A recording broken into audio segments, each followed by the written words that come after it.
समय आ रहे थे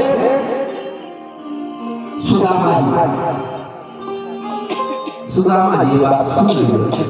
जब दुर्वासा जी श्राप दे रहे थे तो सुदामा जी ने बात सुन ली।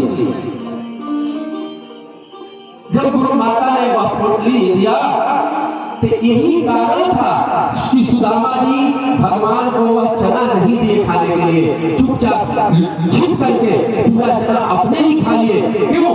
क्योंकि हम लोग ब्राह्मण हैं, हम कथा सुनाएंगे, हम यज्ञ करवाएंगे तो हमको खाने की कमी नहीं होगी। लेकिन हमारा कन्हैया हमारा मित्र है, क्षत्रिय का कुमार है, क्षत्रिय बालक है, एक न एक दिन राजा होना चाहिए, इसको राजा बनना है। अगर यह स्थापित चना हमारा मित्र खा लेगा तो जीवन पर्यंत वह दरिद्र हो जाएगा। इसलिए उसकी दरिद्रता हम अपने सिर पर लेते हैं। ऐसे थे सुदामा जी, ऐसे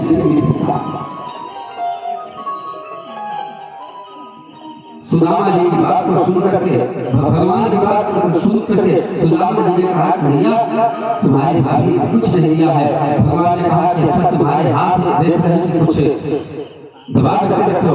अरे क्या है, ज्यादा दूर से मैं चल करके आया हूँ, थोड़ी दर्द हो रही है। भगवान ने कहा सुदामा जी की एक नहीं चली। उस भगवान के सामने भगवान ने उस पोटली को खींचा और खींच करके, अरे सुदामा इतना बड़ा भेंट हमारी भाभी जी ने दिया था और तुम उसे छिपा करके रखते थे। भगवान ने तुरंत उस पोटली को लिया और एक मुट्ठी चावल उसमें से अपनी खा गया। बोलिए भक्त वत्सल भगवान की। सुदामा जी से भगवान पूछते हैं भाभी जी ने कुछ संदेश भी दिया था। सुदामा जी ने कहा कि हाँ संदेश दिया था।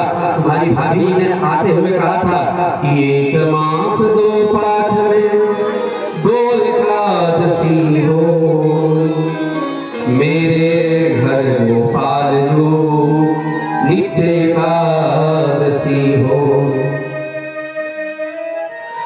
भगवान ने उस चावल को खाया तो भगवान मानो कह रहे हैं कि भाभी ते धोनी थी तो हो गई, अब आगे नहीं हो।